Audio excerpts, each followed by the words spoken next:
The Resilience Across Borders podcast is intended for education, support, and inspiration. I am not a psychologist or a medical doctor and do not offer any professional, medical, or health advice. If you are dealing with or suffering from any psychological or medical conditions, please seek help from a qualified health professional.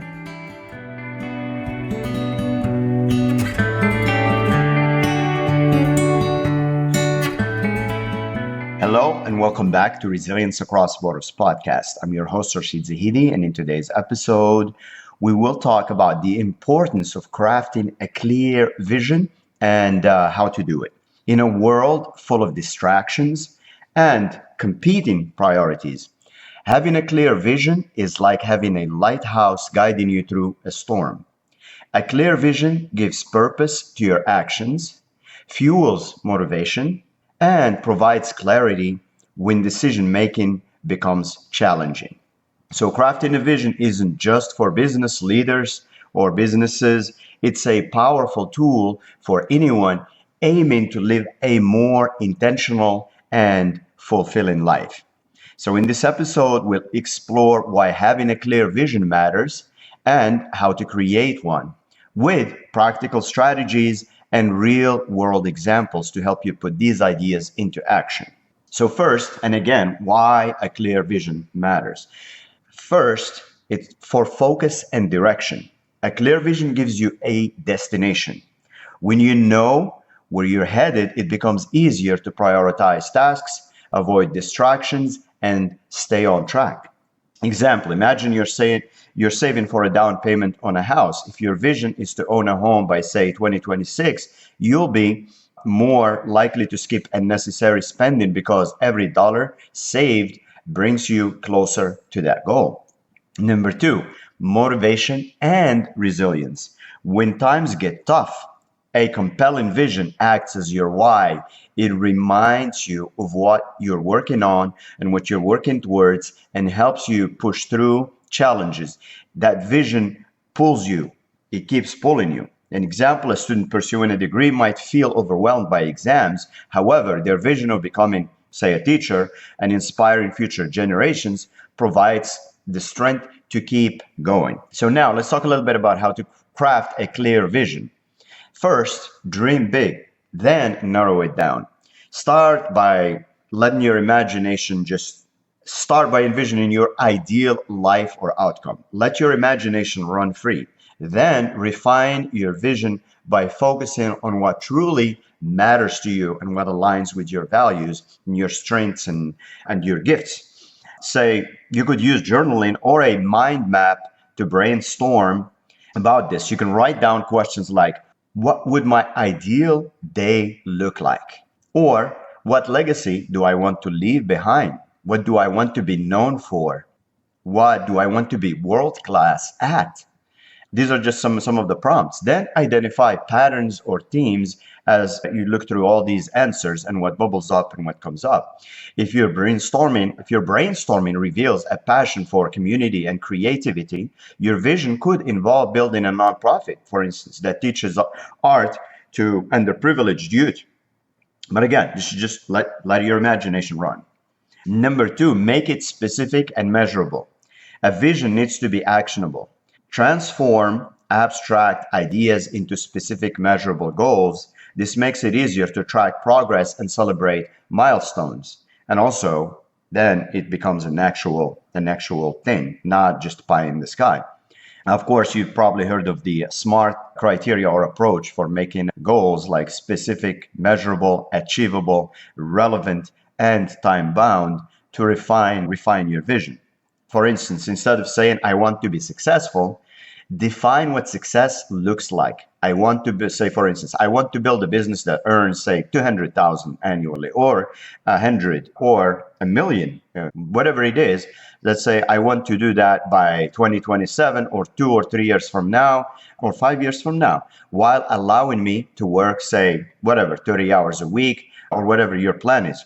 Of course, you're not going to get there right away, but That is the vision, that is the ultimate pull that to get there, and you can get there. I've done it myself. It was not 30 hours a week to start. It was 3 times that, probably at least. But then eventually I got to that point after building a team and doing all of that. But you got to start somewhere, right? But you start with that vision. Number 3, visualize your vision regularly. So visualization techniques can make your vision feel more real, more concrete, and keeping you emotionally connected to your goals. Because a lot of people ignore this portion about emotional state, your emotional state, and getting into that peak state that will allow you to execute. So you can create a vision board if that's your thing, with images, quotes, and symbols that represent your desired future, and place it somewhere you'll see daily. This works. This is just driving it into your subconscious and your superconscious and into your being, that you see it, that it works. I've lived this myself with quite a few different things, just by having something that is just I'm continuously reminded of. In the more practical things, if you're not into all of this big vision stuff, it's just best reminder you could have is having a visual and having pictures and having images and even creating a movie in your mind. And then you create a future and then you memorize it, and then somehow you find a way to get there. So if your vision is to travel the world, include pictures of destinations, passports, and inspiring travel quotes on your board, for instance. Number 4, break it down into actionable steps. A clear vision can feel overwhelming without a roadmap. So the big vision is the starting point, but then you have to build the stairs into that big vision. And so that's the stairs, the roadmap, call it what you want, but it's basically breaking it down into smaller actionable steps to make progress manageable and to also make progress something you can celebrate. You can celebrate the progress, and then you can enjoy the journey that way. You can reverse engineer whatever, the destination or the end product or the end outcome. Start with your end goal and work backwards to identify key milestones and tasks, and by what time they need to happen, so that you can reach that vision. So if your vision is to write a book, break it into smaller steps. For instance, a step could be researching your topic. The next, maybe creating an outline. Then you start writing 1 chapter a month, and so on. No one can stop the time, right? So after 12 months, you have 12 chapters, right? So number 5, share your vision. Sharing your vision, but with trusted individuals who are going to encourage you and support you, not the ones that are going to find excuses for not to discourage you, basically, or project their own failures onto that, or frustrations into your goals. So anyway, share your vision, share it with the trusted individuals who can create accountability and attract support and encourage you.